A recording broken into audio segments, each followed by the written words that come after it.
Alors, comme vous le savez, donc, ces commissions sont filmées, sont accessibles à tous, comme beaucoup de conseils municipaux déjà, comme le conseil aussi de l'aglo.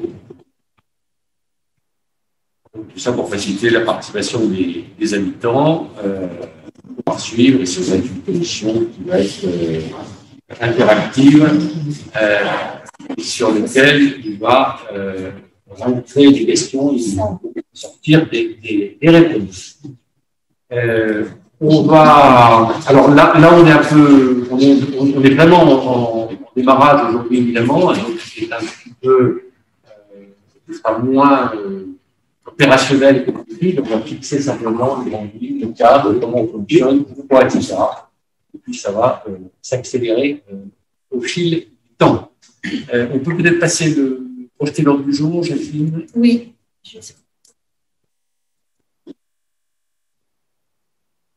Juste le blanc. Voilà.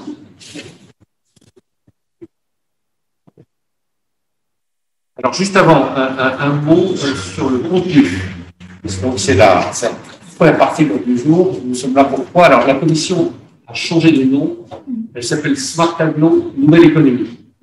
Pourquoi? Parce qu'à la réflexion, nous avons mis les circuits alimentaires et bois dans la commission agriculture et forêt. Appartient. Et c'est important parce qu'il m'avait semblé que c'était tout autre chose. Dans les circuits courts alimentaires, notamment mais pas que pour les centrales, c'est une autre problématique. L'éducation agricole, c'est très particulier. Ça avait déjà été traité par les gens de cette commission, notamment pendant la crise pendant le confinement. Et puis pour le bois, c'est aussi une particularité, puisque c'est en liaison avec les chaufferies bois. Donc c'est quelque chose de tout à fait particulier qui est apparu. On a enlevé cela. Par contre, vous verrez qu'on a rajouté d'autres choses qu'on va décrire sur les nouvelles économies. Donc j'espère qu'il n'y a pas de gens parmi vous déçus qui ont vraiment des circuits courts alimentaires et bois. Moi aussi.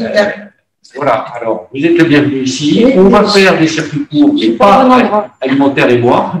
Et les circuits courts alimentaires et bois sont dans la commission agriculture et forêt, à laquelle vous pouvez faire partie.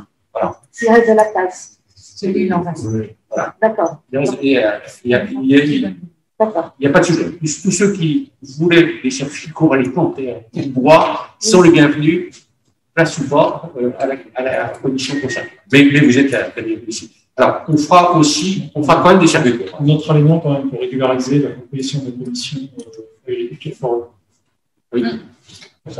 Oui, tout à fait. À la fin, voilà, alors vous voyez vous allez revoir bientôt l'ordre du jour. Il y a quelques secondes. C'est aussi tout nouveau pour nous de manipuler ces enregistrements, ces visios, ces projections simultanées.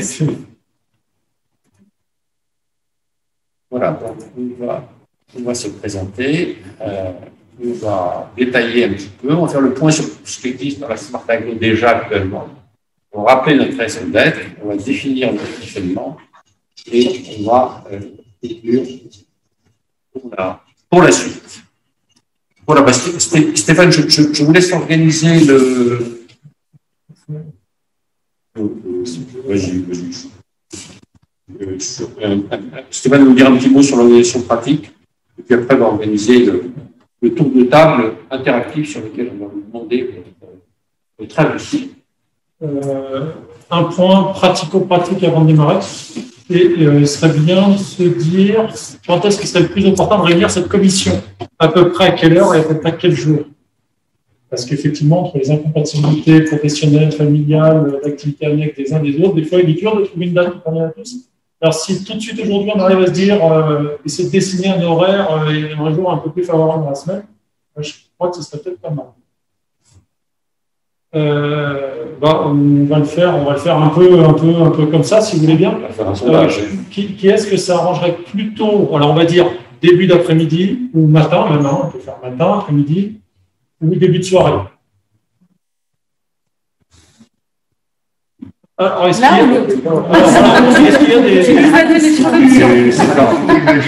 Alors, le matin. Qui est pour le matin? 2, 3, 4 matins. Ça dépend quel jour. Ça dépend quel jour. Alors, vous voulez qu'on commence par les jours, c'est peut-être plus facile de la semaine. Le lundi, je crois qu'on peut définitivement l'écarter parce qu'il y a plein d'organisations qui se mettent en place la semaine dans les mairies. Mardi, mercredi, jeudi. Alors, mardi. 1, 2, 3, 4, 5, 6, mardi, 7. Mercredi. 1, 2, 3, donc c'est le mardi qui tient la corde. Le jeudi. 3, 4, un peu moins. Le vendredi. Bon, on se dit qu'on réunirait plutôt le mardi, alors, du coup. Hein.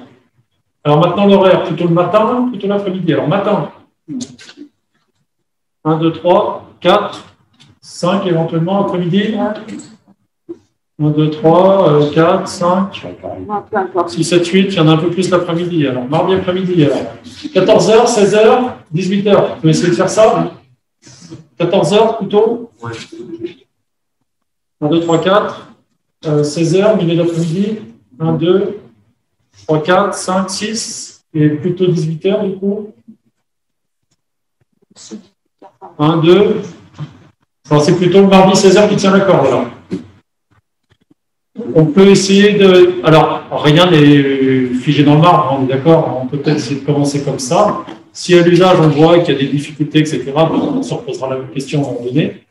Entendu que il y a plusieurs éléments complémentaires maintenant, c'est que, on peut avoir accès à la visioconférence. C'est-à-dire que si l'un ou l'autre d'entre vous ne pouvez pas vous déplacer le jour-là, vous pouvez y assister en visio si c'est plus facile pour vous.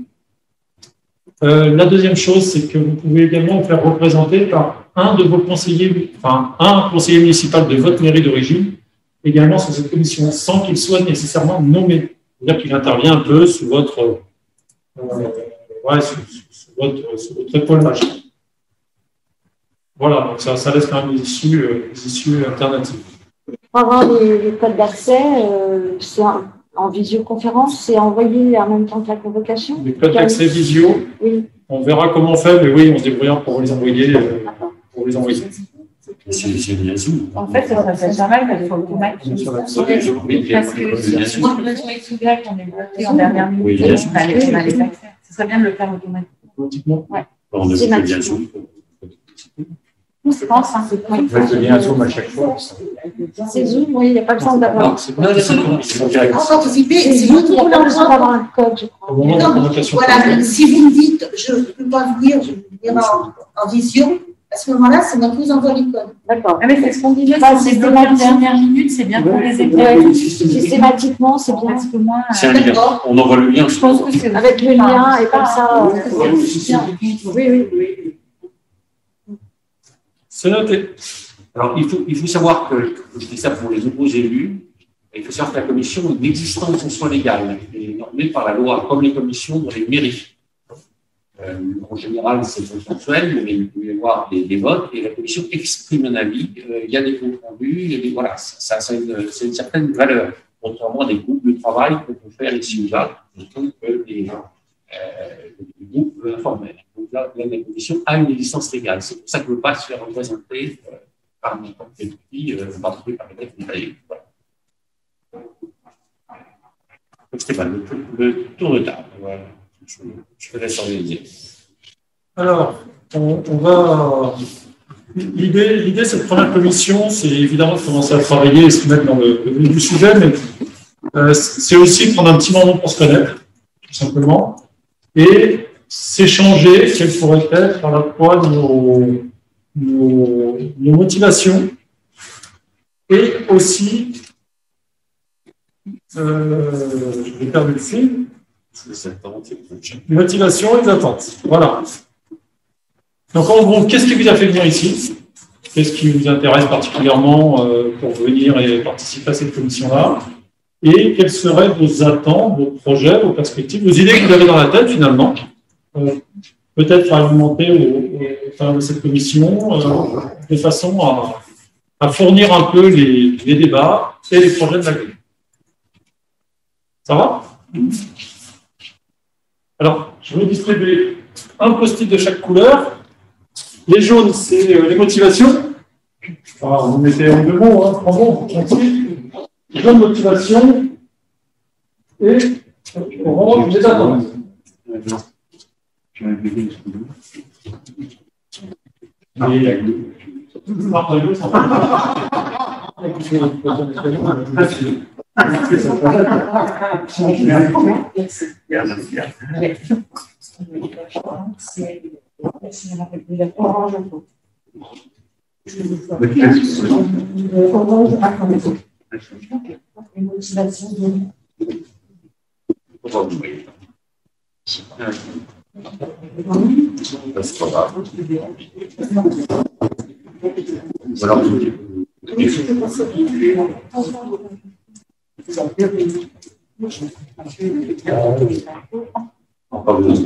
Dites-moi, dites-moi.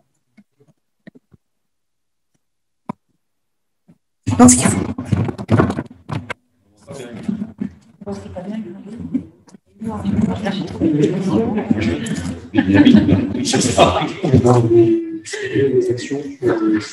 C'est pourquoi pas. Ah, comme ça va? Regardez. Ah, Je vous ai déjà marqué. Non, parce que je t'attendais là, mais non, d'accord. non, je ne suis pas, parce que je donne mes positions. J'ai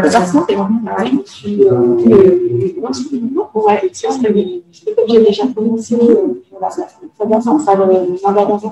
il y a des études, j'ai marqué partager. J'ai marqué partager. Je ne connais pas plus que ça. Je l'ai utilisé dans l'autre sens, mais pas en tant que. Alors, je regarde ce que vous y êtes. Je pense qu'il là. Non, je reste là. Ça va pas. Attendez, donc orange et motivation. Attends.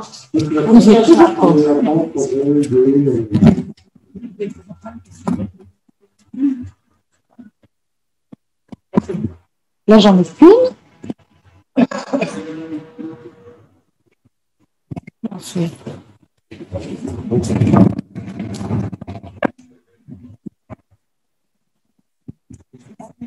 Je m'excuse, hein, je peux pas. Attends.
C'est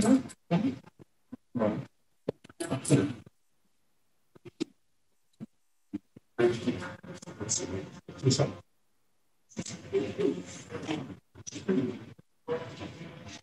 C'est très studieux. C'est une commission qui a travaillé. Un peu doucement, mais je vais s'accélérer.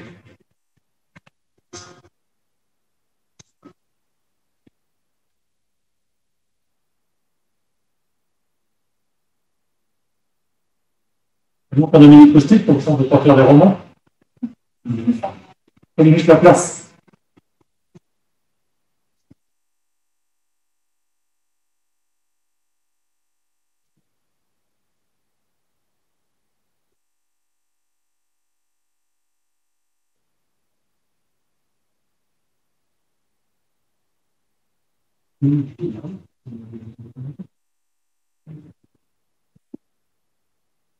Je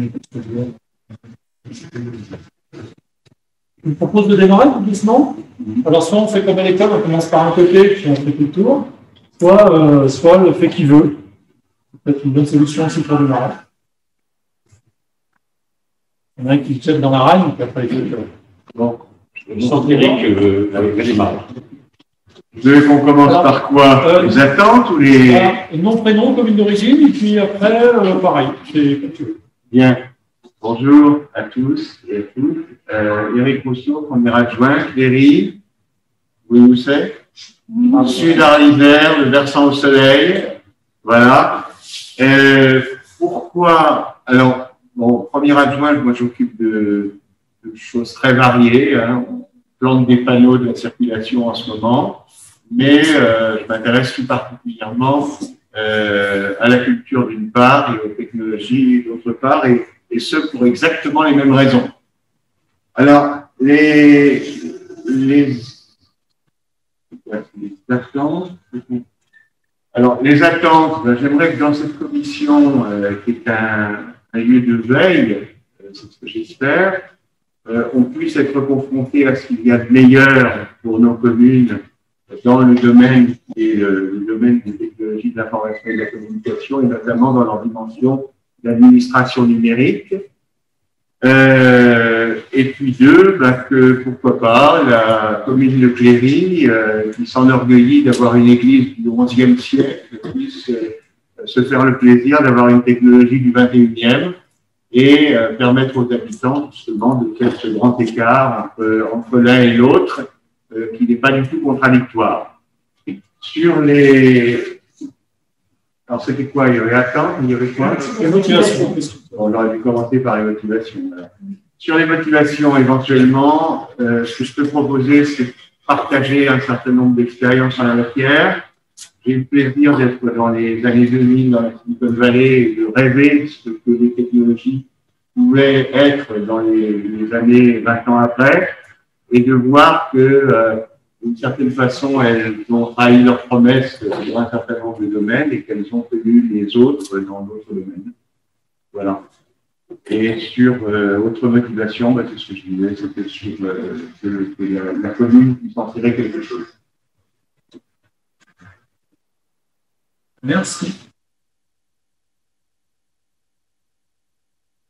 Quel tour? Je suis Marie Couteau, je suis conseillère municipale sur le Berlin. Je m'occupe de la prospective commerciale. J'ai intégré cette commission parce que je travaille pas mal sur tout ce qui est économique et tout ce qui est, on va dire, commercial, les zones de commerce sur le Berlin, notamment par le biais du président de la commission des commerçants. On est en train de travailler sur le bassin berlinois d'une fédération qui va regrouper toutes ces structures intégrer les GAEC. Je suis sensible effectivement aux nouvelles technologies, en termes tout personnellement. J'avais envie d'échanger avec des personnes qui ont peut-être d'autres idées que moi, et de pouvoir après faire le relais terrain avec les structures que je connais.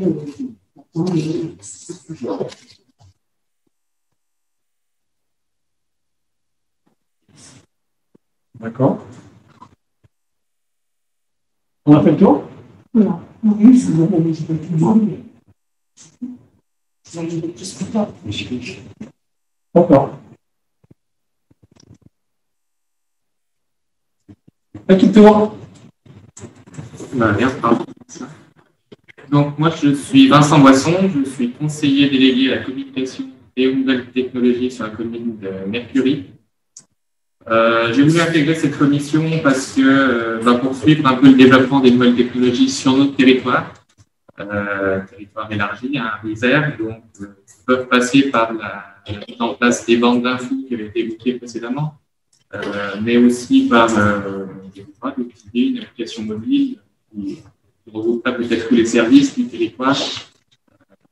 Voilà, et mes motivations, c'était de participer à la mise en place de ces nouveaux outils, de suivre l'évolution, d'apporter peut-être des idées au fur et à mesure des réunions de cette commission, et qu'on puisse avancer tous ensemble en tenant compte des idées de chacun, peut-être des spécificités de chaque territoire, puisque déjà un territoire élargi.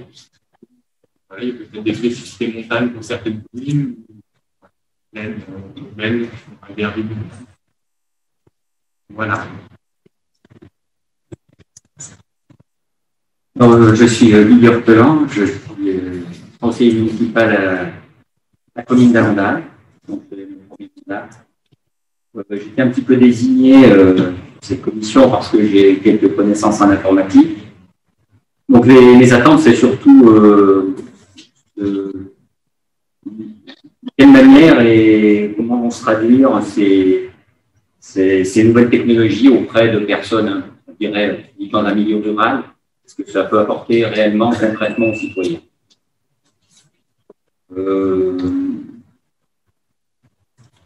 Donc ça, c'est pourquoi j'ai intégré cette commission. J'ai été un petit peu désigné, mais ça me convient très bien. Donc, je veux voir aussi ce suivi d'installation, quels sont les aspects, comment vraiment ça peut se traduire sur le terrain. Si ça demande de gros investissements, en termes de technologie, voilà. Donc malheureusement, je ne pourrais pas assister le mardi parce que pour moi c'est totalement impossible. Mais si on a la possibilité de suivre par visioconférence et si les images et le son sont de qualité, je pense que je peux tout à fait continuer. Je le fais je suis avec Robert Gurdin qui est mon collègue, mais qui n'est pas présent aujourd'hui. Donc voilà, ça sera peut-être un peu plus compliqué de suivre à distance, mais il n'y aura pas d'autre possibilité. Alors après, on y viendra dans la description du fonctionnement. Il y aura sans doute, selon les sujets, des groupes ad hoc qui vont devoir se constituer. À ce moment-là, vous aurez évidemment toute votre place parce que ces groupes-là ne sont pas tenus de se réunir également le mardi. Enfin, voilà, ça peut être des groupes à 2, 3, 4 entre vous, donc ce sera peut-être plus facile à ce moment-là de joindre au travail. C'est tous les jours, ça fait partie. Mais bon.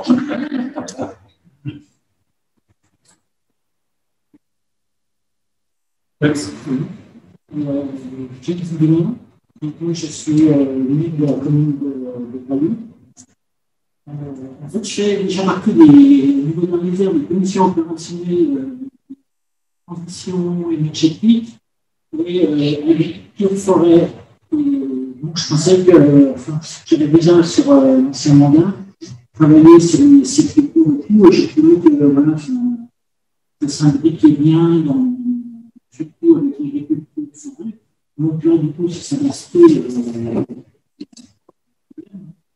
voilà, donc c'était déjà une motivation principale. En fait, bien bloqué, c'est dans la commission. Et puis, moi, après, qu'est-ce que j'en entends? C'est surtout une famille, la commune de Palu, avec beaucoup d'autres communes sur le territoire, surtout au niveau de l'Internet, on parle de très très loin, il y a beaucoup de choses à faire, donc voilà. Et surtout, énormément questionné et faisant partie, je pense, du groupe de travail de la commission opérationnelle, en fait, je serais plus à même de donner des informations, de communiquer des informations. Après, des réunions, je pense qu'on en parlera tout à l'heure parce que ça fait partie du programme au niveau de la ville. Je sais qu'il y avait des chantiers qui avaient été déterminés, des priorités. Et fort en réunion, du coup, il me semblait que du coup, il n'y a plus cet échéancier, il n'y a plus de priorité, que tout le monde avance en même temps. On va en parler tout à l'heure.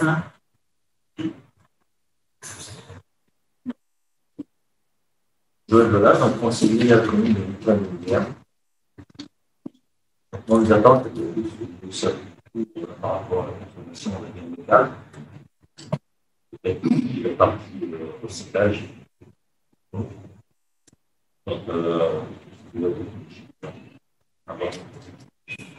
je vous laisse pour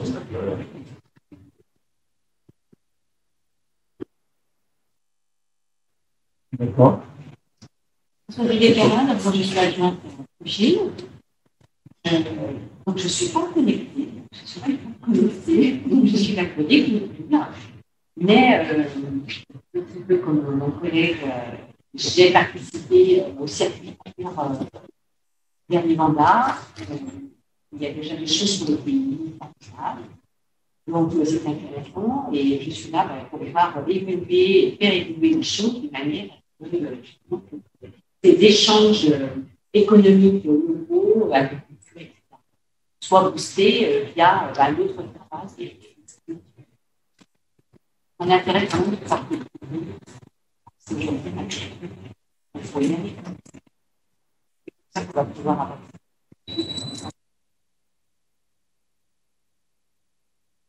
Donc, Monique Rossemarchet, maire de la Bâtie. Donc, je représente Joël Bandiera, qui est adjointe et qui a été empêché ce texte. Je n'ai pas trop préparé des choses. Moi, je suis plutôt venue pour un circuit court parce qu'il y a eu une grande réflexion avec la République centrale. Et puis, le fait aussi qu'on avait fait plus de commerce de proximité à la Bâtie. Pour réfléchir à comment on peut travailler avec les circuits courts pour remettre justement ce commerce de proximité. Bon, on sera notre commission, hein, je n'ai pas plus. Alors, j'ai un peu de mal à appréhender le titre Smart Agri, nouvelle économie. Si nouvelle économie, c'est simplement parler de nouvelles technologies, ça me gêne un petit peu. Je ne sais pas trop ce qu'on met sur les nouvelles économies. On va le dire. Moi, j'aimerais bien aussi qu'on avance dans les nouvelles économies, sur l'économie solidaire. Voilà. Entendu. Bien, c'est à moi. Philippe Bollier, je ne fais pas partie de la commission, mais je suis un peu indirectement invité. Je suis maire de Notre-Dame-des-Villepins et vice-président au tourisme pour l'aglo en Isère. Et entre autres, dans ce qui nous préoccupera aujourd'hui, on en parlera un peu plus tard, sur les bornes interactives. Et aujourd'hui, on ne peut pas, alors, James en parlait tout à l'heure, on a eu une réunion hier soir avec le département sur l'évolution, l'avancée d'un certain nombre de techniques et technologies que sont la 4G et l'Afrique. On ne peut pas laisser les villages, quels qu'ils soient, plus ou moins loin d'Albertville, perdus en pleine nature, sans se paupériser. Mais il y a des gens qui veulent bien venir travailler à la campagne, que ce soit la Bâtie, Cléry, ça va dire du XIe siècle, ou Notre-Dame-des-Villepins, Flumet-la-Giette. Donc c'est important qu'on puisse arriver à parler de tout ça. C'est surtout du gain de temps, du gain de productivité, c'est du gain de déplacement, parce que moi, chaque fois que je viens là, c'est 60 km aller-retour, parce que les bords ne sont pas ouverts. Donc, pour beaucoup d'élus, on l'a vu, entre autres, pendant le confinement, l'intérêt qu'on peut avoir de faire des visioconférences, et on en parlera, Hervé, tout à l'heure, de la mise aux normes, on va dire, des salles de conseils municipaux ou d'autres salles en investissement. Voilà, donc moi, je suis là pour vous accompagner sur une certaine partie. Je ne serai pas forcément toujours là, mais toujours en liaison avec Hervé et avec Stéphane, dans les réunions qu'on a au bureau exécutif le lundi matin. On va avancer, on ne laissera personne sur le côté pour tout ce qui est ces nouvelles technologies, parce que la technique, en fait, elle doit servir aussi bien au commerce de proximité, on peut faire de la vente, faire de la livraison à domicile. C'était pendant le Covid. On a vu beaucoup de gens dire cette nouvelle vie commence, on va pouvoir travailler sur des circuits courts. On a vu malheureusement que ça tombait un peu comme le soufflé qu'on arrive après un bon apéro au bar du village, et puis on s'en engueule parce que c'est super descendu. Donc voilà. L'humain est ce qu'il est, il faut arriver à lui donner des bonnes solutions pour qu'il puisse vivre bien sur le territoire, quel que soit l'endroit, je lui laisse sur le territoire. Non. Jacqueline Viette, moi je suis élue à la commune de Cage, deuxième adjointe. C'est mon deuxième mandat. Mandat précédent, donc j'ai fait partie de la commission circuit court agriculture forêt. Et là, c'est vrai qu'aujourd'hui, je me suis un petit peu trompée de commission, mais ça m'intéresse parce que la Smart Aglo, c'est bien de définir ce que c'est, parce que moi, je ne sais pas. Nous, à Cage, on a une Smart Flower. Donc, ça rentre aussi dans les nouvelles technologies puisque c'est une grande fleur où chaque pétale est un panneau solaire et elle produit de l'électricité, voilà. Et elle alimente l'école en soutien avec des panneaux solaires qui sont sur l'école. Voilà, moi, c'est Smart, je connais que ça, donc j'attends de savoir ce que c'est le reste. Sinon, les circuits courts, ça m'intéresse parce qu'on avait déjà travaillé le mandat précédent sur tout ce qui est agriculteurs qui peuvent fournir la cuisine centrale. Et nous, ça nous intéresse pour la cantine scolaire parce que pour l'instant, on a un prestataire qui est à Saint-Quentin-Falavier, donc très loin de chez nous, qui livre les repas tous les jours, avec d'autres communes qui livrent aussi à d'autres communes. Donc, le transport est optimisé, mais ça ne nous convient pas trop et on aimerait bien trouver un consensus pour arriver à fonctionner avec la cuisine centrale d'Albertville. Voilà. Et puis sur Tiège, on a aussi un marché de producteurs saisonniers et c'est quelque chose qui prend de l'ampleur d'année en année. Donc on a fait la 2e année, là on va faire l'année prochaine, ce sera la 3e année et on aimerait bien qu'il soit encore plus important, que ce soit vraiment le marché d'Arlisère. Voilà, au niveau producteurs locaux, produits bio et pas que, mais développer cette activité qui amène beaucoup de monde et du touristes et beaucoup de locaux aussi. Entendu, on peut se accueillir favorablement dans la commission. Oui. C'est Bérénice qui est responsable de la commission. D'accord. Et vous avez déjà eu des réunions? On a fait une réunion mercredi dernier, la première, mais un peu sur le même principe, donc vous avez vu. Bon, moi, je vais bien en faire partie alors. On a un entraînement. Jenny Granier, je suis élue à la commune de Saint-Paul-sur-Isère. Je suis en charge de la commission justement numérique, vie associative, vie scolaire. Mes motivations, alors première motivation, c'était une motivation personnelle, parce que je trouvais que ce sujet Smart Aglo et le développement numérique, c'était quelque chose de nouveau. C'était sympa de pouvoir participer à ce genre de projet. Et puis au niveau, en tant qu'élu, au niveau de la commune, vraiment, c'est la motivation de suivre les projets, pouvoir les petites communes être un peu désenclavées grâce à ça, le service que ça peut apporter aux gens de la commune. Mes attentes, j'en ai pas forcément en particulier, si ce n'est de voir les projets avancer. Et c'est plus ce qui aussi m'a donné l'envie de participer. C'est, pareillement, j'ai une petite expérience professionnelle qui peut-être être utile, apporter un regard sur les sujets. Et concernant le circuit court, effectivement, j'étais aussi intéressée par cet aspect-là, circuit court et notamment alimentaire. Par contre, je ne pourrais pas participer à cette commission-là. C'était bien que ce soit dans la même. C'est pertinent que ce soit plutôt lié à l'agriculture et à la forêt. Voilà. Je passerai sur ces motivations-là. On pourra vous tenir au courant. Oui, volontiers. De toute façon, on suivra bien les sujets. Comment votre commune, s'il vous plaît? Saint-Paul-sur-Isère. Saint-Paul. Vous aurez tous les comptes rendus en ligne. Vous pourrez les consulter régulièrement.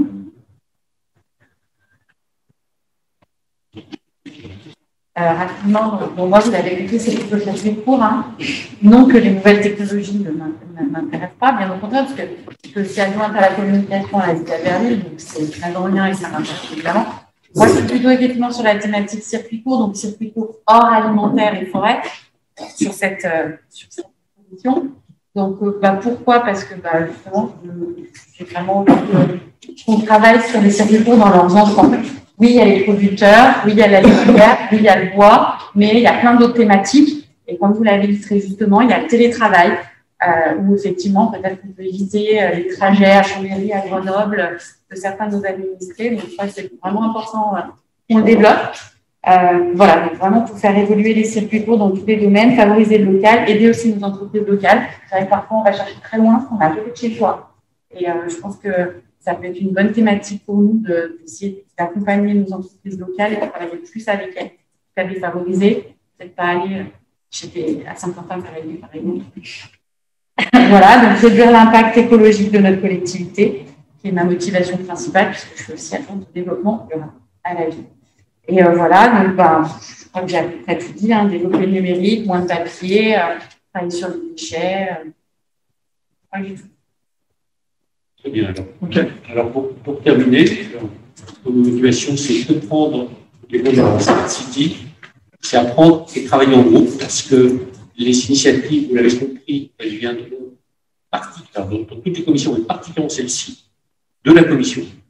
Alors qu'il y a d'autres commissions très importantes comme les déchets, l'eau, etc., où la problématique, elle vient automatiquement, je dirais. Nous, il faudra vraiment qu'on construise, s'il y a des thèmes qu'on porte, ils se feront. Si on ne les porte pas, ils ne se feront pas.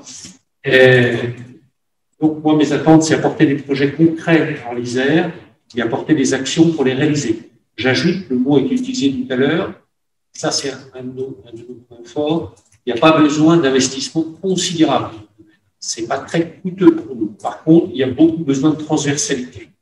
Il n'y a pas besoin d'investissement considérable parce que les investissements considérables, ils vont être faits dans la fibre et dans la 4G. Par ailleurs, c'est dont on va parler tout à l'heure. Et enfin, je voudrais terminer pour dire un mot sur les circuits courts, aller dans le sens de Bérénice. Les circuits courts, en général, c'est ce qu'on fera dans la commission. Ici, on dit alimentaire et effectivement, on ne le traitera pas du tout, les lignes centrales et alimentaires, mais la problématique circuit court en soi, l'alimentaire, c'est peut-être 2%. Un vrai circuit court, d'ailleurs, je n'ai pas été en Silicon Valley, c'est le contrôle d'Eric, un anglo-saxon, qui parle des produits from cradle to grave, du berceau à la tombe, vu d'un produit, pas vu des humains, évidemment. Les circuits courts, c'est, par exemple, donner des leçons de langue localement, c'est le retraitement des déchets local, c'est faire tout localement, c'est sous-traiter localement à des entreprises au lieu d'aller chercher à des centaines de kilomètres, c'est le covoiturage, c'est le coworking, c'est tout ça. Hein. Voilà. Ici, on est vraiment agroalimentaire, mais circuit court, c'est une notion beaucoup plus large qui va beaucoup plus avec le développement durable qu'avec la qualité alimentaire. Donc là-dedans, il y a plein de choses à faire. D'ailleurs, je fais des groupes dans les savoirs qui traitent ces sujets qui sont vraiment très importants. Voilà. Donc, pour moi, on a fait le tour. On a fait le tour. Bon, je l'ai compris, c'était un petit jeu pour se connaître et puis commencer à se dire un peu des choses. Et puis voilà, se mettre au boulot en étant sérieux quand même, mais détendu. Bon, je ferai une petite synthèse de ça. Ça fait déjà des premiers fils conducteurs pour avancer lors de la prochaine commission. Voilà. Je ne sais pas si vous avez des questions complémentaires par rapport à ce qu'on vient de faire. Je passe la main à Hervé. Je repasse la main à Hervé. Très bien, donc on passe au point sur l'existant. Alors donc il y avait un certain nombre d'actions qui ont été lancées déjà dans le dernier mandat. Et puis une action qu'on a été obligé, je vous expliquer pourquoi, de lancer immédiatement avant le démarrage de la commission. Alors, dans le dernier mandat, il y a, alors je vais parler, alors déjà, les deux premiers, fibre optique pour les personnes, c'est-à-dire PTH, tout de home, pour les individus, pas pour les entreprises, et puis le déploiement de la 4G. Alors, j'ai traité ensemble des projets séparés. Donc ça, ce sont des initiatives nationales en contrepartie de l'attribution de fréquences ou en contrepartie de délégation de services publics. L'État a contracté dans les deux cas avec les opérateurs pour qu'ils le fassent gratuitement. En échange, ils s'engagent à couvrir la quasi-totalité du territoire. Alors maintenant, plus précisément, alors je ne vais pas trop en parler aujourd'hui, c'est un sujet extrêmement important, mais on va faire des réunions ad hoc pour l'ensemble des mairies d'ici la fin de l'année pour explicitement décrire où on en est. Seront invités tous les maires, tous les vice-présidents de l'agglo et aussi évidemment tous les membres de la commission. Donc, Philippe, qui sera invité 3 fois. Voilà. Alors, plus précisément, sur la fibre optique, je rappelle, ou j'indique pour ceux qui ne savent pas, que ça s'est fait en 2 temps. Il y a un premier temps où 3 villes de Savoie, à savoir Chambéry, Albertville et Aix-les-Bains, ont bénéficier d'une procédure qui s'appelle AMI, enfin peu importe, donc les opérateurs vont démarrer sur leur fonds propre. Pour Albertville, c'est Orange et c'est maintenant fait à 80%. Chambéry et Aix, ça a été un petit peu plus difficile, mais ça avance aussi correctement. Tout le reste du département fait partie. Il y a eu une procédure qu'on appelle AMEL, hein, peu importe, une manifestation locale, je sais pas, c'est donc le groupement Orange Sauvage qui a été retenu et qui le fait également gratuitement sur ses fonds propres. Il faut bien comprendre que ça ne lui coûtera rien. Dans un premier projet, il y a très longtemps, on était dans un schéma où ça aurait coûté 150 millions au département. Mais là, on a démarré un petit peu plus tard que d'autres départements, donc on est rentré dans une procédure collective qui fait que ça ne nous coûte rien. La contrepartie de cela, c'est qu'évidemment, les opérateurs, dans le calendrier, ils ont un poids un petit peu plus fort et ils préfèrent aller là où ça rapporte plus et là où il y a le plus de monde. Donc, on a un groupe de pilotage, il se réunit demain, avec Stéphane demain matin, on va faire le point, et encore une fois, on aura une réunion de chaque sujet qui va décrire en détail le calendrier, les priorités, etc. Ça se joue principalement sur les priorités de chaque EPCI au niveau du département. On a 7 au niveau du département et on répartit ensemble avec le département et les services de l'État de l'infrastructure, on répartit les ordres de priorité de la fibre. Alors, c'est un programme, c'est dommage, la réunion a eu demain et pas hier parce que j'aurais pu vous en dire plus. C'est un programme qui initialement devait se terminer, je crois, en 2023, mais avec le Covid, les travaux ont de retard, donc on doit être comme ça, à peu près sur 2024. Donc, les premiers vont arriver bientôt, et puis ça va s'étaler sur 2024. Les différentes priorités, etc. Alors, après, quand les priorités sont données, les mairies ont du travail, et comme vous le rappelez, Philippe Mollier, l'adressage est fondamental, hein, c'est-à-dire que les communes qui n'ont pas encore fait l'adressage, vous pouvez faire l'adressage après d'autres choses, évidemment, que la fibre optique, mais c'est nécessaire pour la fibre optique. Et puis également, il faut coordonner les travaux sur place pour que ça se passe bien. C'est pour ça que Chambéry et Aix est un petit peu de retard, mais sur Albertville, c'est vraiment fondamental. Hein. On s'est très très bien coordonné avec les opérateurs pour pas que ça retarde. C'est des travaux importants dans la ville. Et donc, il faut les autorisations, les analyses, les études, les coordinations, quelque chose, etc. Voilà. Donc, voilà pour la fibre optique. Je n'en parlerai pas plus, mais par contre, encore une fois, on essaie d'organiser ça pour novembre-décembre, une réunion d'information, parce que c'est très, très important. La 4G, un petit peu la même chose, c'est gratuit, il y a des ordres de priorité, ça n'a quasiment pas été retardé par le Covid. Par contre, on a découvert au fil de l'eau, chez nous comme ailleurs, qu'il y avait beaucoup plus de zones blanches, c'est-à-dire non couvertes, qu'on pensait. Et donc, je pense que tout ne pourra pas être fait dans ce programme. Tout sera fait dans les délais, mais on ne fera pas tout, parce qu'il y a des trous qui sont réapparus entre-temps. Et là, on était à une réunion de département avec Stéphane et moi mardi, c'est ça, hier, voilà. Et donc, il y a déjà 2 communes qui sont très bien avancées, 2 commencent les études, et puis 2 qui sont dans les tuyaux. Voilà. Excusez-moi, les zones blanches, elles sont plus particulièrement dans les régions plutôt de montagne, dans les territoires de montagne, ou c'est… Oui, mais pas forcément. Hein. Il y a 4 opérateurs possibles. Une zone est dite blanche quand elle est découverte par aucun. Quand personne n'est grise quand elle est découverte par certains. Ouais. Elle est correcte quand elle est découverte par les 4. C'est très compliqué pour la petite histoire parce que l'engagement doit être à peu près bien réparti entre les 4 opérateurs. D'accord. Donc, sur le dernier mandat, vous avez dû avoir en mairie une carte qui positionne en fait votre commune dans les zones complexes, oui, blanches ou pas blanches. On avait pas mal de zones blanches. Il peut y avoir, effectivement, vous avez l'ISAL au-dessus de la tête, mais ouais, l'ISAL ne peut pas forcément arroser le trou. Ouais. Donc, les miroirs, on va dire.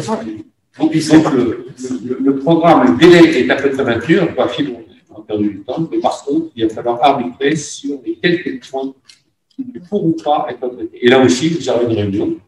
D'ailleurs, juste après, j'ai passé une seule fois, qui explique bien tout ça. Donc ça, c'est les infrastructures.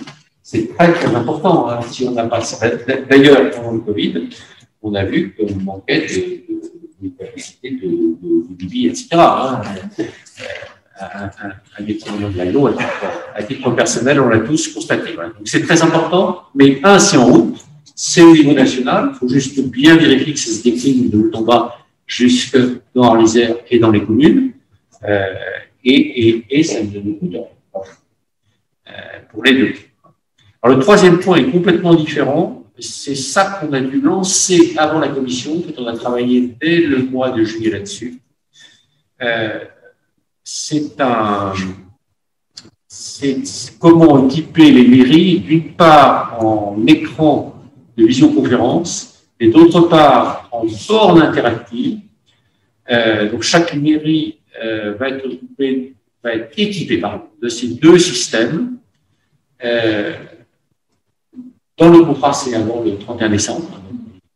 Tout faire pour que ce soit maintenu, l'entreprise a été choisie. Donc, il y a un petit groupe de travail que je remercie encore, notamment les gens qui sont ici et qui ont fait partie, qui nous a vraiment aidés. Un point vraiment important, c'est qu'on a fait cela sans assistance à maîtrise d'ouvrage. On fait ça sur nos propres forces. Hein.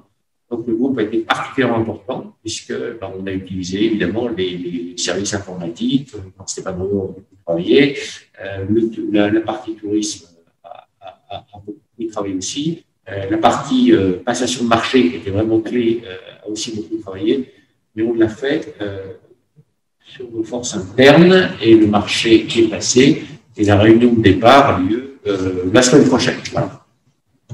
Et comme j'étouffe à un certain moment quand je garde mon masque, je vais passer la parole à Stéphane. Il va nous décrire, alors c'est lui qui a noté les différentes entreprises, etc.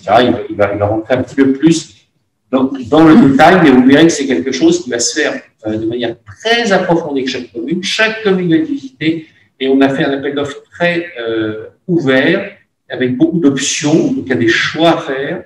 Donc il faut faire ces bons choix commune par commune et Arlisère vous assistera avec l'entreprise évidemment dans les mois d'octobre, novembre, décembre. Ça va bientôt commencer. C'est vraiment très important de choisir le matériel. C'est une opération qui, au total, pour avoir un ordre de grandeur, coûte 500 000 €, dont à peu près la moitié est subventionnée dans le cadre d'un programme régional. C'est pour cela qu'on a dû lancer ça très vite. Enfin, c'est d'une part pour cela, et d'autre part pour pouvoir fonctionner en visio le plus vite possible, surtout si le Covid s'aggrave.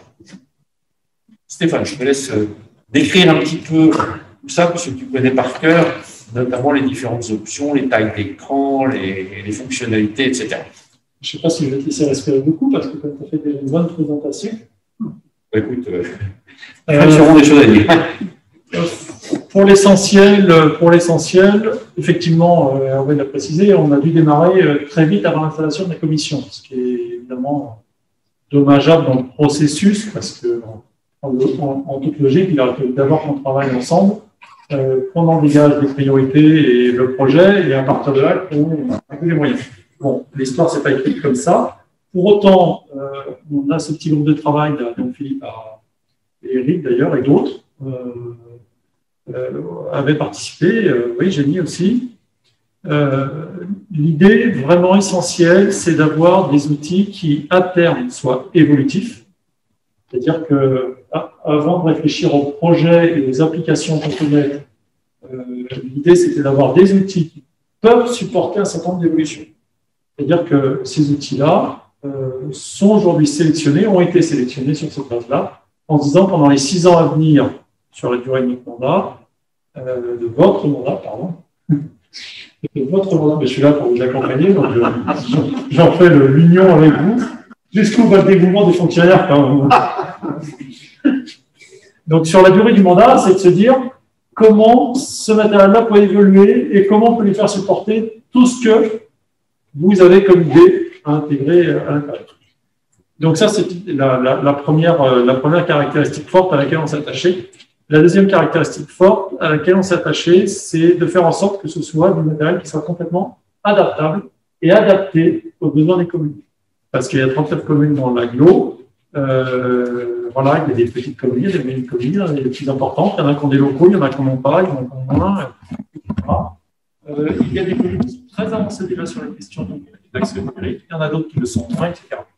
Donc l'idée, c'est de faire un repérage, un diagnostic avec chaque tiens, pour équiper dans ce programme-là les communes du meilleur matériel possible.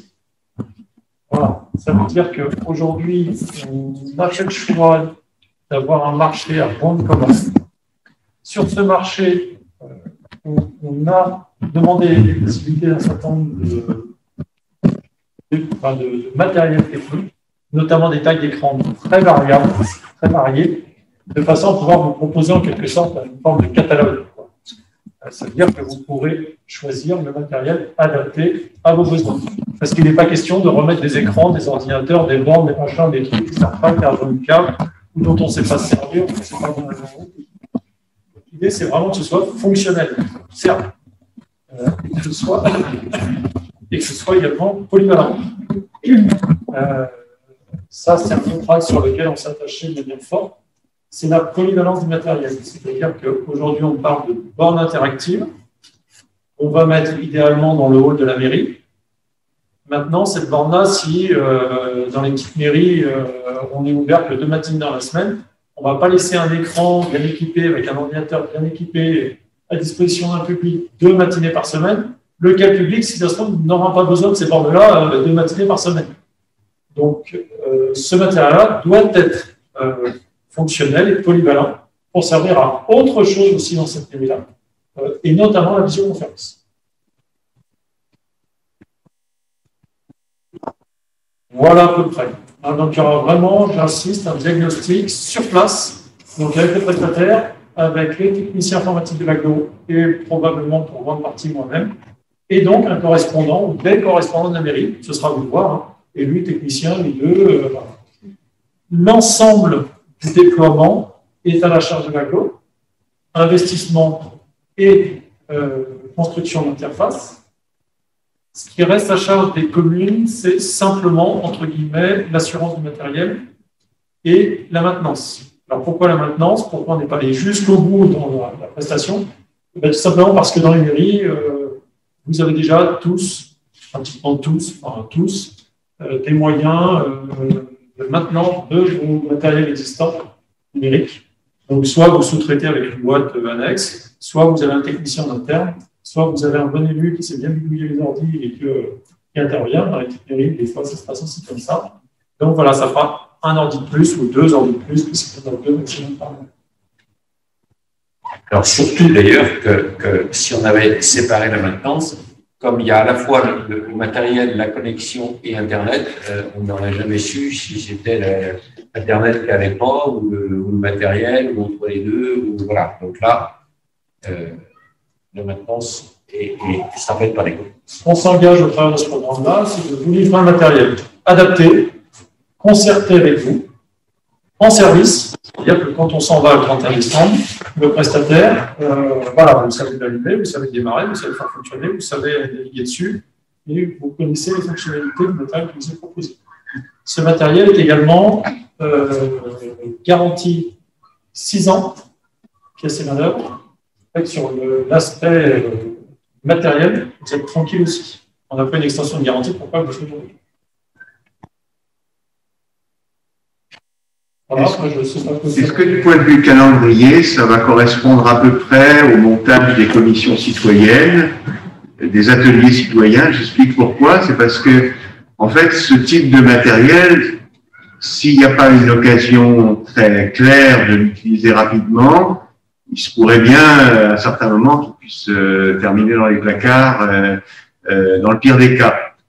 Or, les ateliers citoyens, c'est justement le type d'activité qui pourrait les nécessiter. Est-ce que ça n'aurait pas valu le coup, si c'est encore faisable, d'essayer de faire que le calendrier coïncide à peu près? Nous, on veut avancer vite. le prestataire retenu, je l'ai au téléphone hier, il veut avancer vite, il avait déjà passé en commande les 55 écrans, puis hop, les diagnostics sont encore faits. Il faut choisir la taille. Donc, il faut choisir la taille. Donc voilà, il a remis un peu le pied sur le frein. Lui, il a 3 semaines de délai de commande. Ça veut dire qu'à partir du moment où on a fait le diagnostic dans les mairies, et on peut y aller en plusieurs vagues, hein, on n'est pas obligé d'attendre de faire le 39 diagnostics, hein, on va faire 10 ou 15, hop, il fait une vague de commande, 10 ou 15, il fait une vague de commande. 3 semaines après, il peut venir installer. Donc, dans l'absolu, on rencontre lundi, il peut commencer ses diagnostics peut-être courant de semaine prochaine. Donc, ça fait lundi ou mardi, plus 3 semaines. Dans l'absolu, on les premiers équipements par semaine. Qui est le prestataire? C'est un prestataire qui s'appelle My Social Box, qui est basé à Briançon. C'est des gens qui sont reconnus, qui ont installé la plupart des stations de ski des Hautes-Alpes et un certain nombre de communes alpines, et qui s'implantent très très fortement et qui vont devoir marcher à Val d'Isère. S'implantent très fortement sur la Tarentaise en ce moment. Moi, j'aurais posé une question. En fait, si j'ai bien compris, ces bornes interactives, elles serviront à quoi? C'est pour le tourisme, la vie locale, etc. Ouais, il y a plusieurs choses. Hein. Parce que, voilà, non, mais je vais continuer parce que nous, dans le Beaufortin, avec la CCB, il y a eu déjà des bornes interactives qui ont été mises. Ouais. Elles sont à l'extérieur, elles sont une dans chaque village, et les gens peuvent aller voir les restaurants, les gîtes, enfin voilà, les activités. Ça, c'est deux points, ça n'a rien à voir avec ce qu'on parle. Donc voilà, c'est pour ça que je voulais avoir une précision. Ouais, sur les bornes, il y a 2 volets. C'est deux choses différentes. Il y en a un qui concerne le tourisme. Ouais. Là, on est dans le petit point 3 et après, on passera au point 4. Oui, c'est ça. Ouais. Non, voilà. On déborde un peu, mais, non, mais on peut peut-être le faire. Du coup, quand vous parlez des bornes interactives, c'est. Les bornes interactives, en fait, c'est ce que vous avez déjà dans le Beaufortin. Dans le Beaufortin, vous n'en aurez pas. Donc, on n'aura pas. Voilà, il y en aura 16 sur le reste de la totalité des 39 communes. Vous avez déjà été. Nous, on a déjà quelque chose. Vous avez déjà quelque chose, donc on va les déplacer ailleurs. Là, on était sur la partie 3, qui est effectivement, en fait, la mise en place à l'intérieur des mairies. Oui, mais vous parlez de bornes interactives. Oui, non, mais c'est le point 3, le point 4, c'est après. Oui, il ne faut pas tout mélanger. Non, mais oui, mais je mélange parce que vous parlez de bornes interactives. Le point 3, c'est la partie mairie. C'est ce que vous aurez, en fait, dans vos mairies, dans votre salle de conseil, qui est assez grande, ou dans une autre salle, si elle est plus adaptée, pour pouvoir effectivement faire des visioconférences, qui seront faites avec Arlisière, qui seront faites, etc., pour plein d'autres choses. Vous pouvez même, à l'intérieur du village, avoir des gens qui ne veulent pas se déplacer et qui peuvent vous suivre directement, ne serait-ce que votre conseil municipal ou toute commission diverse et variée. Vous avez un élu qui est en déplacement. Eric et l'autre jour étaient à Sud-Ouest. On a fait une réunion en visioconférence comme ça. Ça permettait en fait à tout le monde d'être présent. Vous partez en vacances, si on fait une conférence comme ça, vous pouvez la suivre sur votre ordinateur loin. Et vous pouvez aussi la suivre dans votre mairie si vous n'avez pas le temps de faire la Il suffit d'avoir un écran de télé et un ordinateur. Ça, c'est ce qu'on va vous installer via ça sauvegarde les fiscalités. Oui, d'accord. En fait, c'est encore un peu plus élaboré. D'accord. Donc, toutes les communes, en fait, sont servies. Il y aura effectivement une visite de chaque commune. Parce qu'il y a effectivement des salles de conseil municipal qui ne sont pas forcément adaptées aujourd'hui, qui sont toutes petites, d'autres qui sont très grandes, pas forcément adaptées à ce genre de visioconférence. Il faut trouver la bonne salle. Et après, la deuxième chose sont effectivement les bornes interactives que vous avez aujourd'hui dans le Beaufortin. Donc là, ça ne sera pas le même dans l'appel d'offres qui a été fait, c'est toujours My Social Box. Là. Oui. Ça va être développé. Il y en a 16 sur le reste de l'agglo. Ils viendront donc en complément. Il y en aura sur le bas, il y en aura dans les stations du haut. Développement, enfin, je rencontre les gens lundi soir à 17h, c'est ça, peut-être. Donc, le développement va se mettre en place assez rapidement. Et comme c'est des bornes extérieures, ça nécessite un peu de génie civil, etc. À charge pour les endroits où ça sera, qu'il y ait au moins l'électricité et une boîte Internet, puisque ça, l'agglo ne fournit pas. Elle met en place et après, ça... Alors, effectivement, mon propos peut-être manque un tout petit peu de clarté au début parce que dans mon esprit, quand je parlais de mutualisation du matériel tout à l'heure, ou multifonction du matériel, il va arriver de toute façon que dans des petites mairies, parce que je parlais de Thierry, on peut peut-être essayer de s'imaginer déjà une création de mairie, on peut imaginer que dans certaines mairies, en fait, il n'y a pas forcément la place et l'utilité d'avoir un véritable écran visio dans la salle de conseil et une borne interactive à demeure dans le hall d'accueil de la mairie. Auquel cas, à ce moment-là, on aurait un équipement qui pourrait avoir les deux fonctionnalités. C'est-à-dire que sur les 2 matinées d'accueil au public, l'équipement devient borne d'accueil au public pour la vie locale. Hein. Ce n'est pas les bornes d'info touristiques, c'est les bornes d'info vie locale. Et puis le reste de la semaine, et ben, cet écran, cet équipement se retransforme entre guillemets en outil de visioconférence à disposition des élus et des fonctionnaires.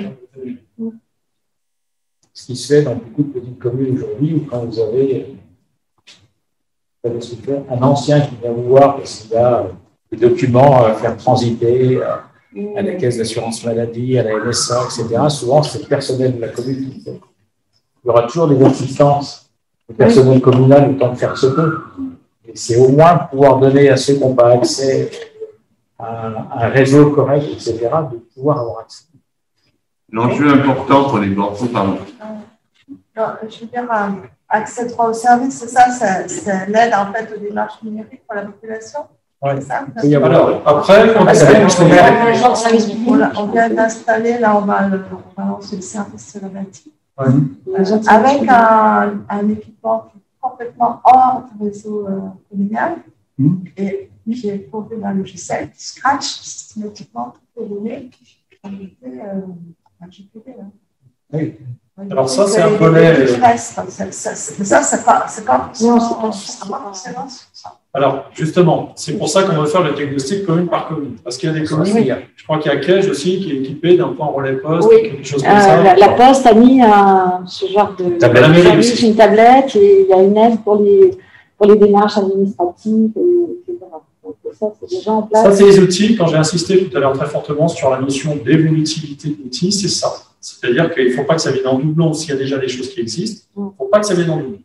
Ça veut dire qu'à partir de là, il faut que ce soit un outil qui soit justifié sur une utilisation, notamment cœur de compétences agglo, sur l'eau, les ordures ménagères, sur les accès multiples et divers proposés par l'agglo, les accès patinoires, centres aquatiques, etc. Voilà. Si on considère qu'il n'y a pas d'utilité propre ou que ça fait doublon, eh ben, l'équipement servira à la visioconférence et on réfléchira après comment apporter les nouveaux services ou les services à l'agglo en complémentarité avec les outils que vous avez. L'idée, c'est que sur les 6 ans, on puisse vraiment évoluer vers une dématérialisation du service apporté à chacun des usagers de l'agglo. Ça veut dire que le papy dont tu parles, Philippe, qui habite dans le fin fond de sa montagne, il faut qu'il ait, dans l'idéal, accès au même service que l'usager qui habite avenue des Chasseurs Alpins et qui habite à 20 mètres de l'agglo. Voilà, c'est l'esprit. Après, on verra comment ça se met en œuvre dans les boulots.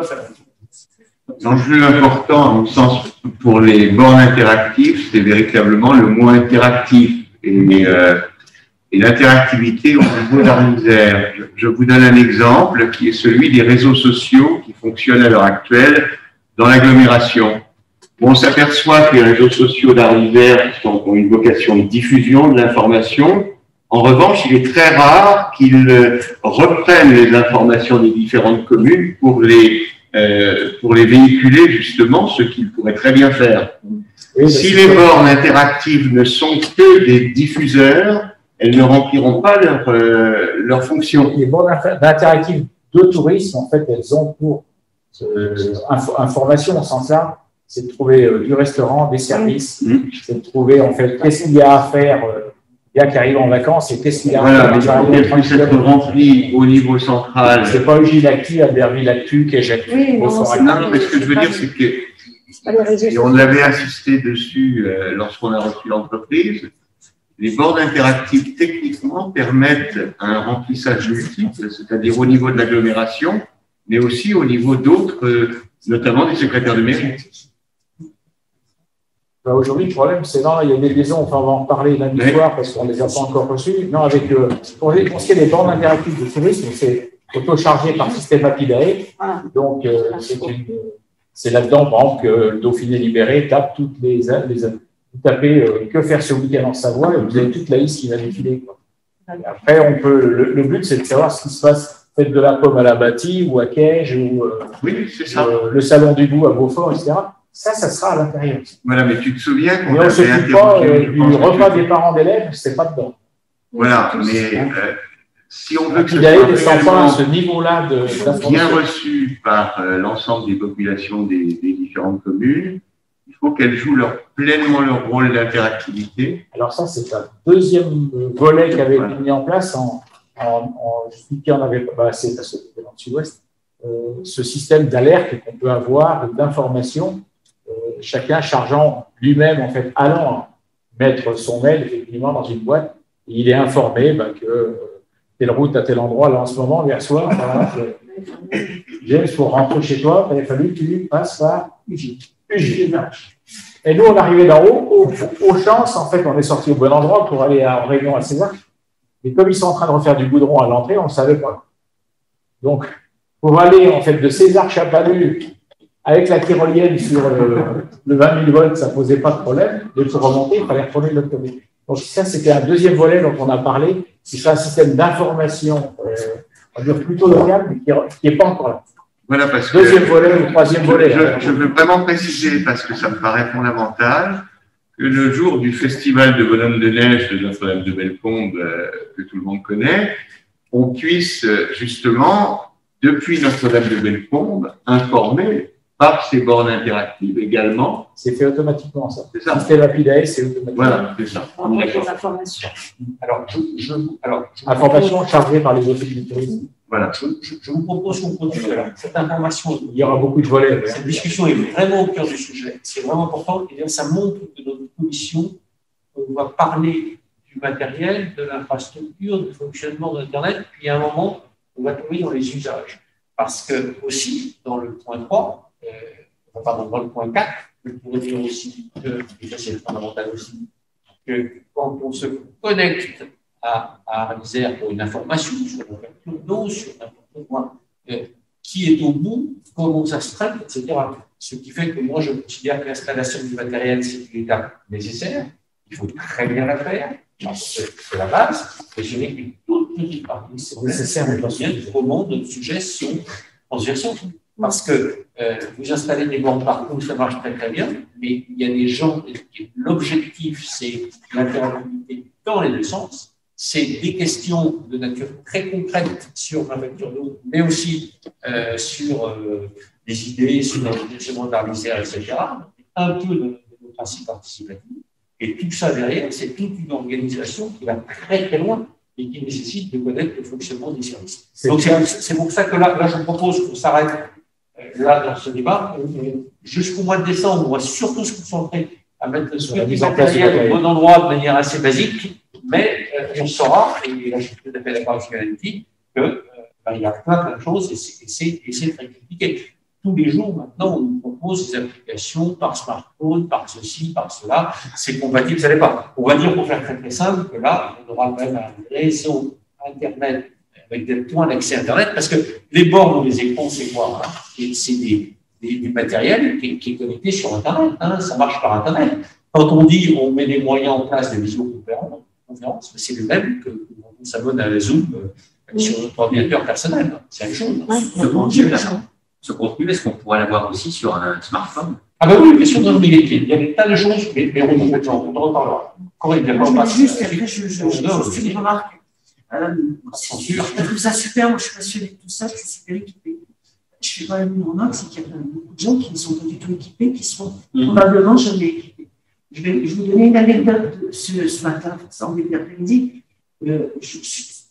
Pour des commerces, pour un monde économique, je suis, pour certains commerces, obligé de faire une copie, ils n'ont pas d'ordinateur. Et c'est quand même chez mon qui ont peut-être un certain âge, qui arrivent à 60 ans, et ils sont jeunes. C'est jeune. Mais non, mais ce que je veux simplement dire, c'est une remarque que je voulais faire parce que le papier, c'est pénible. Trop de com, tu la com. À un moment donné, on parle de bornes interactives, etc. À un moment donné, il y a aussi, voilà, qu'est-ce que je vais afficher, comment je vais communiquer sur une tranche d'âge. Et tranche d'âge, tout simplement, sur des gens qui aujourd'hui ont un téléphone qui sert uniquement à appeler et à recevoir, c'est pas des smartphones. Et des gens qui, en fait, de toute façon, n'auront jamais un ordinateur. Et dites-vous une chose, ça sera peut-être que 10%, mais c'est 10% qui seront, du coup, en dehors de vous. Je pense que dans les communes, moi, en tant que maire, je le vois, je n'ai jamais engueulé une secrétaire qui est en train de faire des photocopies, d'aider les gens à faire des démarches sur Internet. Oui. Ça paraît logique. Limite, si c'est un commerçant, ça nous arrive d'avoir des commerçants qui sont en panne. Moi, j'ai un ordinateur sur mon bureau qui n'est pas connecté à l'interface de la mairie, justement pour ça. On peut l'utiliser pour aller, via une boîte mail, donner un service à quelqu'un. On sait faire ça. 80% des entreprises qui ont sollicité à un moment donné pour accéder à des aides, etc., sont des gens qui, en fait, n'avaient pas accès à un ordinateur, n'avaient pas fait leur code pour avoir un numéro sur le point Gouv. Enfin, il faut le savoir. Alors, on a de l'entreprise individuelle, on a des artisans, je veux dire, on a quelques commerces, mais ça existe encore en 2020. Ouais. Non, mais je voulais faire une parenthèse parce que ça. Caricaturé sur les plus de 60, il y en a des dans 35 ans. Il y en a qui ont 35 ans, vous avez raison. Vous avez raison. Je ne vous ai pas fâché quand j'avais plus de 60 ans. J'ai plus de 60 ans. Ça rajoute peut-être éventuellement à la liste de départ des attentes de Stéphane une chose que j'ai failli dire, mais que je n'ai pas dit. Je pense que ce que nous allons faire dans le cadre de Smart Aglo pourrait servir à ce qu'on appelle la lutte contre l'électronisme. C'est-à-dire une partie de la population se trouve de l'autre côté de la fracture numérique et fait qu'en fait, effectivement, ils ont besoin qu'on les accompagne. Alors, on va voir. On va regarder ça. Il y a des programmes de gens subventionnés. Et puis, s'il n'y en a pas, on fera. Mais il ne faut pas tout subventionner. Ça, c'est une chose. Mais il y a deux choses. Il y a d'avoir l'outil, et ça, les bornes, c'est déjà un moyen de proximité, d'avoir accès à Internet pour les gens qui n'ont pas. Et puis après, il y a la formation des gens. Et là, effectivement, il faudra qu'on regarde. C'est important. Il faudra qu'on regarde, est-ce qu'on le fait au titre d'un réserve, est-ce qu'on le fait dans les communes, est-ce que ce sera une tâche dans les programmes, on verra, mais il faudra le faire. C'est indispensable, ça je suis bien d'accord. On continue peut-être parce qu'après, il y a une commission qui va nous bloquer. Ce qui me gêne un peu, si la borne interactive va servir à l'aide de démarche numérique pour ceux qui n'ont pas accès. Si on met la borne dans le hall d'accueil, la confidentialité, elle n'est pas là. Je n'ai pas compris. Si la borne va servir à des gens qui n'ont pas Internet à avoir accès aux services et à faire des démarches. Vous avez déjà la même chose dans les maisons, les maisons services publics. Les maisons services publics, donc c'est Miron Valdarly qui s'en occupe, qui accueille sur un bureau à Flumet pour les 6 communes. La confidentialité est de fait entre l'opérateur et la personne qui vient l'avoir. On a un point juridique. Non, mais là, il n'y a pas de borne. C'est un vrai service face-to-face, face à face. On a un point juridique à valider. Est-ce qu'on laisse sur l'accès aux bornes interactives l'accès illimité à Internet aux gens, etc. Ça pose un certain nombre de problèmes. On est en train de regarder. Et alors, c'est des autres services publics, il y a des ordinateurs à disposition des gens. Nous, on a ça dans Valdarly, pour les 6 communes, 2500 habitants. Ça serait bien que peut-être ça. On a fait sur la conclure ce point. Oui, on a aussi dans le Beaufortin. Il y en a aussi. Pareil, il y a un bureau, maison de service public. Et les filles qui sont là, c'est-à-dire pour gérer la confidentialité des gens, comme quand on va chez le médecin ou chez son banquier. Il y a un maison spécial. Pour conclure ce point concernant cette problématique soulevée qui est très très juste, l'interface n'est pas encore faite. Elle n'est pas encore construite, elle n'est pas encore élaborée. On s'y met lundi soir. Voilà, on accueille les prestataires pour le faire. Donc, ça veut dire que tout ça, on peut le poser et ce n'est pas fermé. Voilà, parce que les questions sont très justes. C'est bien vu ça. La première partie, c'est vrai que c'était la mise en place du matériel. C'est ça. Après, il y a la déclinaison de tout ce qui sortira derrière et toutes les idées qu'on pourra avoir ou qui viendront des autres. Parce que nous, on est là. Il y a tous les autres qui vont nous demander des choses. C'est savoir comment on arrive à mettre tout ça en adéquation et en connexion, en interconnexion entre les 62 000 habitants de l'agglo Arlise. Allez. Le point suivant. Alors, c'est que, effectivement, donc, comme c'était dit au début, on va scinder en groupes informels. Alors, ça veut dire que de temps en temps, il y aura des travaux qui vont être faits dans chacun des groupes. Je vais les décrire un petit peu. Hein. Et donc, on vous demandera de choisir. Alors, je pense que ce sera qu'un seul groupe possible. Je ne sais pas. Est-ce qu'on peut faire deux groupes peut-être? Un ou deux, disons. Voilà, parce qu'il ne faut pas que ça se passe en même temps, sur lequel il y aura des petits groupes qui sont plus spécialement chargés d'étudier ça, des formes d'ateliers. Alors, d'une part, on le voit au fil de nos discussions, il y a la partie matérielle et infrastructure, voilà, c'est ce que je vais parler. Voilà, application, donc ça, c'est totalement facile à encadrer, c'est dans la commission, etc. Application et déploiement, là, on tombe déjà dans l'usage, on est déjà un peu plus dans le transversal. C'est le deuxième volet. Après, nouvelle économie emploi, ça c'est tout à fait autre chose. Donc ça, c'est ce qui est rattaché à la commission. Donc, alors, nouvelle économie, on a parlé un petit peu, c'est les circuits courts non alimentaires, non bois. Mais c'est aussi l'économie sociale et solidaire, ça va bien ensemble d'ailleurs, mais c'est aussi toutes les formes collaboratives ou autres. Je pense à titre d'exemple, mais ce n'est pas forcément le plus important, des échanges comme SEL, donc la monnaie locale, etc. Voilà. Donc, c'est sur le tiers-lieu aussi, ce sont des Fab Labs, il y a plein de choses on met là-dedans. Et on met aussi, pour ceux qui connaissaient, les quelques fonctions de l'ancien comité de bassin d'emploi qui sont conservées par la GLO, notamment l'organisation du carrefour des métiers. Voilà, si on met un peu, bon, c'est lié à emploi, formation, etc. Il n'est pas au sens strict d'une compétence d'agglomération, mais sur lequel il reste des interfaces à faire avec l'éducation nationale, avec l'organisation du travail, pour l'emploi, etc. Voilà. Donc, il y a quelques points là-dedans qui tournent autour de tout ça et qui ont quand même une certaine cohérence. Et on voit bien ces trois aspects. Donc, le premier, encore une fois, est complètement cerné, maîtrisé, circonscrit et précis. Le deuxième, qui peut aller très très loin dans les applications.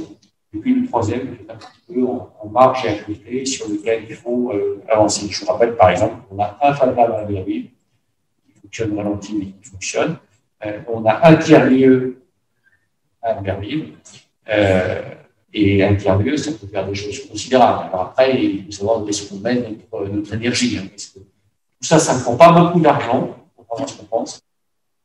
C'est pas très cher, c'est pas très coûteux, mais ça prend énormément de temps. Et énormément de relations avec les réseaux nationaux, régionaux, européens, etc.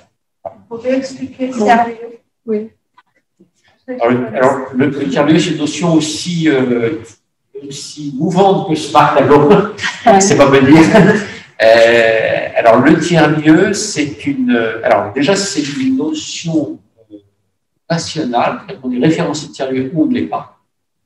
Et c'est un peu dans l'économie sociale et solidaire, c'est un endroit souvent en général associatif où les gens se réunissent pour fournir des prestations locales. C'est des gens qui vont fabriquer eux-mêmes, par exemple, ça peut être des déchets, ça peut être de l'impression 3D, ça peut être du travail du bois, je ne parle pas du tricot. Ça peut être des ateliers de réparation.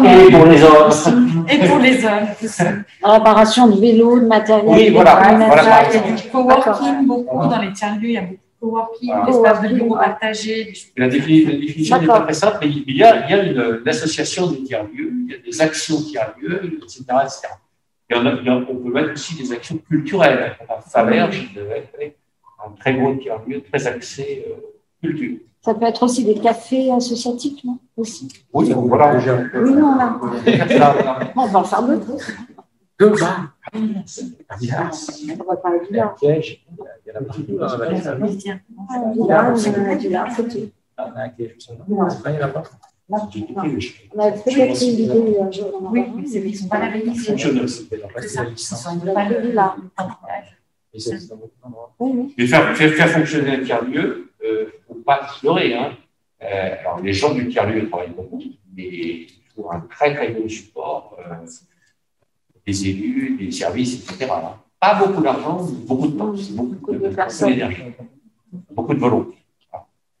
Mais pourquoi pas, ça peut être voilà, pas différents thématiques.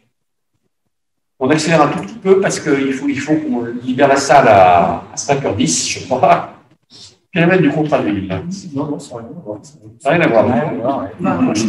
Je t'avais dit que tu avais rajouté des choses intéressantes, certes, mais un petit peu pas.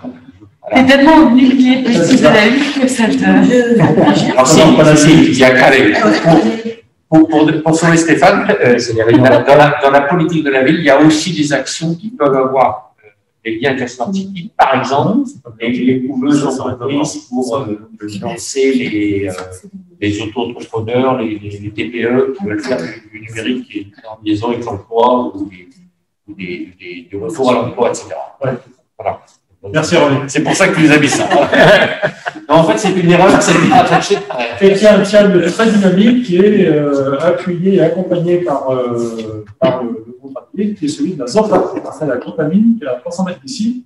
Et j'en fais la pub jusqu'au bout. Ils ont un petit café associatif, Ils ont un café associatif qui marche bien. Et tous les jeudis, ils ont un repas qui est préparé par des bénévoles à 7 €. Et voilà. On mange bien, c'est très convivial, c'est très agréable, à la Contamine. Très bien. Parenthèse fermée. Point suivant. Je te propose de passer directement sur les de conclusion parce que le film du PCAET, comme on ne peut pas l'enregistrer et diffuser en même temps, hop, on sera obligé de couper l'enregistrement vidéo. D'accord. Peut-être qu'on peut. Le film dure combien de temps? 10 minutes? 6 minutes. 6 minutes. 6 minutes. D'accord. Peut-être qu'on peut. À la fin, si vous avez fait ça, vous avez droit à un petit film. Et moi, je vais vous laisser.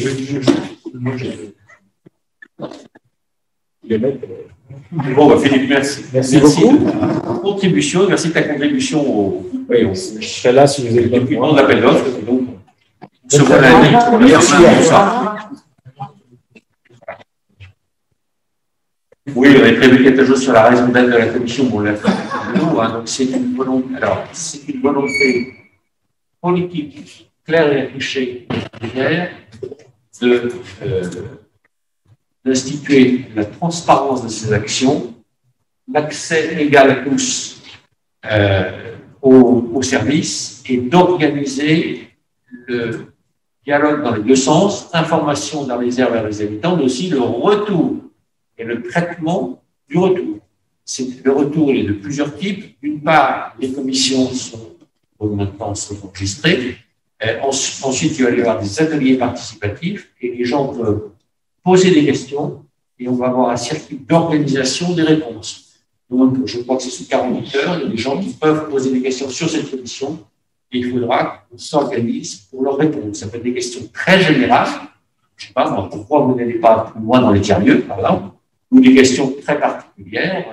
Moi, j'ai un problème de facture d'eau. Voilà, comment ça se passe. Voilà. Donc, on va organiser tout ça. Et c'est là où on voit la différence entre l'organisation matérielle et les réponses organisationnelles. Mais c'est comme dans l'entreprise. Hein. Installer l'informatique, c'est un peu compliqué, mais ça se fait. Mais après, l'usage de l'informatique, c'est beaucoup plus vaste. Et donc, on est en train de réfléchir à tout ça, mais évidemment, ici, on ne pourra pas seul, sinon, tout analyser dans le détail, traiter toutes les réponses à toutes les questions. Moi, je ne sais absolument pas comment se traiter les vecteurs d'eau, je l'avoue. Voilà, je ne sais pas dans quel délai on peut répondre aux questions. Voilà, on a à peu près tout dit. En montrant les 4 parties que vous avez montrées tout à l'heure, donc 3+1, est-ce que vous attendiez de nous que nous vous montrions un intérêt particulier pour telle ou telle des parties? Alors, oui, mais pas forcément maintenant, mais il faudrait dire je suis particulièrement intéressé sur telle partie. C'est quand on fera des sous-groupes de réflexion, effectivement, il faut que ça puisse tourner avec des gens qui sont inscrits à un ou un deux. Voilà. Ça dépend un peu de feeling et de votre sensibilité. Voilà.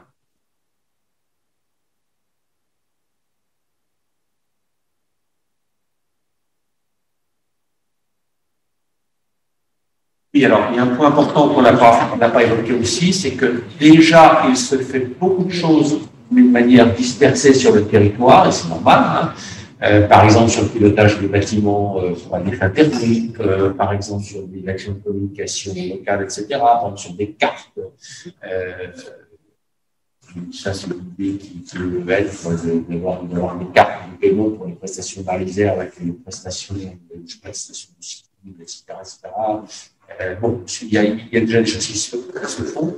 On va progressivement recenser ce qui se passe. En gros, pour avoir les idées bien claires, il y a des actions qui seront portées totalement par Arlisère. Par exemple, ce qu'on a vu sur le matériel, voilà, c'est Arlisère qui étudie, c'est Arlisère qui finance, et après, évidemment, c'est adapté à chaque commune.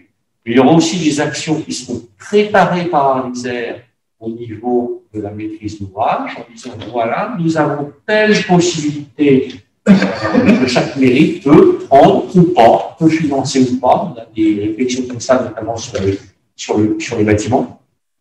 Je précise aussi un point extrêmement important et extrêmement structurant.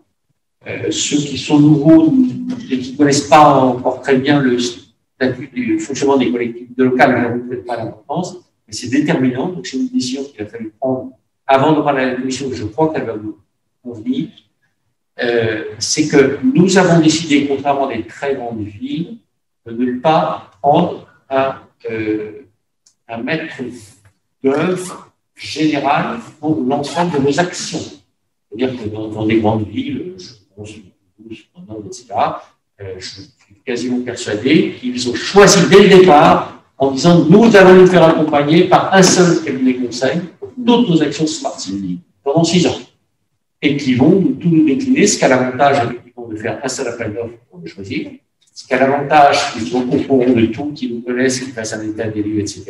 Mais ça a quand même un gros inconvénient, c'est que ça ne nous permet pas de choisir au fil de l'eau et d'être libre. Puisqu'au fil de l'eau, on va choisir les thèmes qui nous intéressent ou pas. On va décider si on se fait accompagner par un consultant, maîtrise d'ouvrage, on le faire tout seul comme sur le matériel. Et donc, cette décision est très structurante. Et elle est déjà prise en amont de la commission, cette décision. Mais je pense que ça rend le travail de la commission beaucoup plus intéressant. Et puis en plus, on n'a pas la taille, me semble-t-il. Voilà, il y a des actions volontairement, on ne pourra pas les faire, on le sait. Il y a des actions, on les choisira nous-mêmes. On essaiera de se caler sur les autres points importants, je pense à l'environnement, etc. Mais il y a des points qu'on ne laisse pas tomber, hein, alors qu'une action beaucoup plus systématique, plus lourde, plus organisée, aurait nécessité de choisir un seul consultant au départ, qui, il ne faut pas se tromper, pendant 2 ans, il aura fait l'état des lieux de proposition. Parce que nous, on va démarrer beaucoup plus vite. Nous, chaque commission doit proposer un plan d'action au plus tard le 30 avril.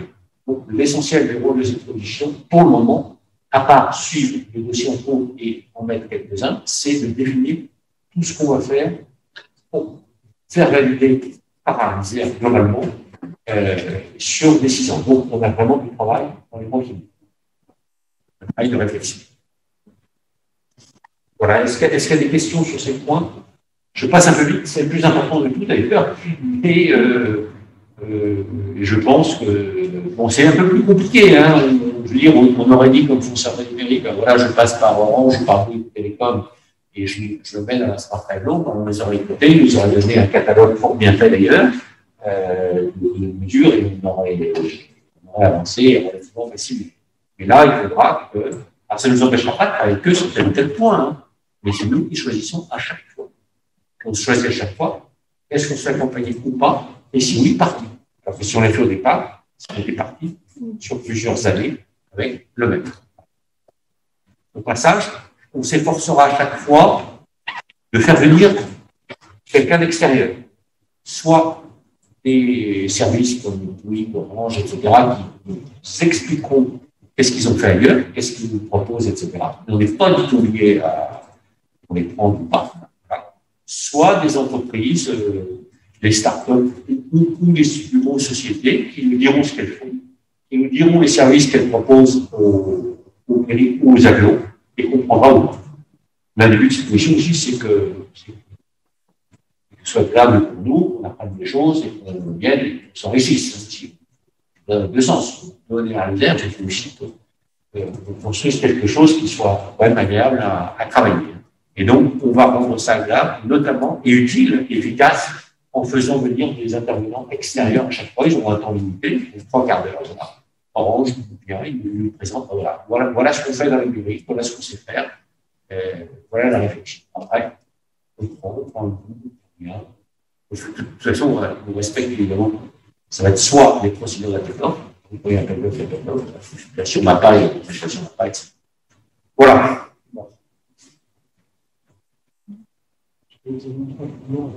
Ah oui, c'est vrai. Oui. Alors, avant qu'on vous passe le film qui est sur le CRET, c'est ça, je ne dis pas, c'est-à-dire le plan de l'environnement par l'Isère, climat, air, énergie, territoire. Ça fait vraiment le connaître. Il ne faut pas faire comme moi maintenant. Il faut savoir exactement ce que c'est un mot qui reviendra souvent. Donc, on va, donc, pour des raisons purement techniques, on va conclure et on passera ce petit film à la fin qui passe dans chaque commission. C'est pour nous rappeler que le développement durable est l'axe majeur, parce que le territoire dépose. Alors, de conclusion, quelles sont vos remarques, vos suggestions? Qu'est-ce que tout ça vous inspire? Voilà, sachant qu'on a organisé une commission un peu directive, un peu informative, voilà, il fallait mettre les limites, aussi le champ des possibilités. Ça va très différent des autres. On va vraiment travailler sur des vrais sujets concrets. Qui se lance? C'est très bien, parce que quand on cherche quelqu'un qui vous appelle la question, on est sûr que oui. S'il y a quelqu'un d'autre à la place, ça va aussi. Non, n'hésitez pas. Oui, je pense qu'à votre deuxième partie, je me réfère aux 4 parties de la fin, application et déploiement, vous devriez rajouter quelque part formation. Parce que je pense que la prise en main. Formation des élus, formation des habitants, formation des. Globalement, c'est-à-dire que les trucs vont arriver et là vont commencer les problèmes. C'est-à-dire que le déploiement, et il va y avoir une partie dialogue avec les municipalités qui vont dire mais ça, vous n'y avez pas pensé, mais etc. Et il y aura aussi tout simplement une partie prise en main et qu'elle va être importante et que c'est peut-être une des fonctions de cette commission que d'aider à ce qu'elle puisse se faire sans trop de remous, et notamment dans les communes qui ne sont pas forcément majoritairement habituées à l'usage des nouvelles technologies. Très bien, alors c'est déjà prévu dans notre appel d'offres pour le déploiement du matériel, mais c'est une petite partie de la réponse, mais pour le reste, oui, bien sûr, très bien. C'est très très important. On ne met pas assez en avant, mais c'est fondamental sur ce sujet, comme sur les. Donc, on remettra bien en confiance. Quoi d'autre? Oui, alors un point clé aussi, je ne sais plus qui a utilisé ce terme, mais on est aussi un lieu de recherche. Donc, évidemment, c'est tout à fait bienvenu de capter sur Internet ou sur d'autres support, tout ce qui se dit, tout ce qui se fait, toutes les idées, etc. On s'organise, mais on ne peut pas tout faire. Même si on fait venir des gens au cas par cas qui vont nous enrichir intellectuellement, d'ores et déjà, chacun peut s'organiser pour essayer de capter tout ce qui se dit sur les smart cities. Et il se dit de plus en plus de choses chaque jour.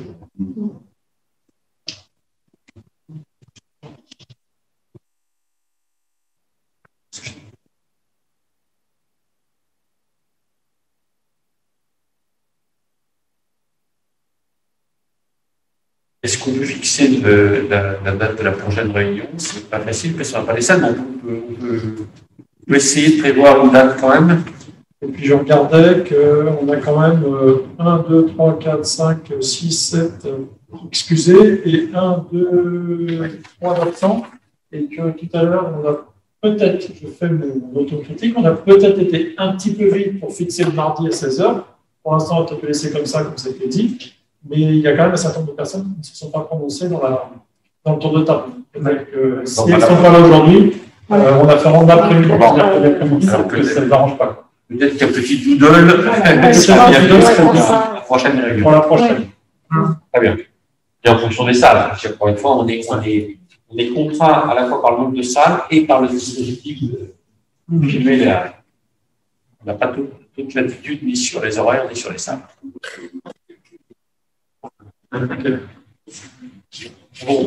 Bon, bah, si on a fini, on passe le petit film, on passe à chaque commission. Alors, normalement, c'était la voix de Frédéric Durnier-Framboret qui devait être enregistrée. Pour des raisons techniques et matérielles, il n'a pas pu le faire là aujourd'hui. Donc, il ne le fera que lundi. Donc, vous aurez le privilège d'avoir la voix de la responsable de communication à la place. Pour le moment.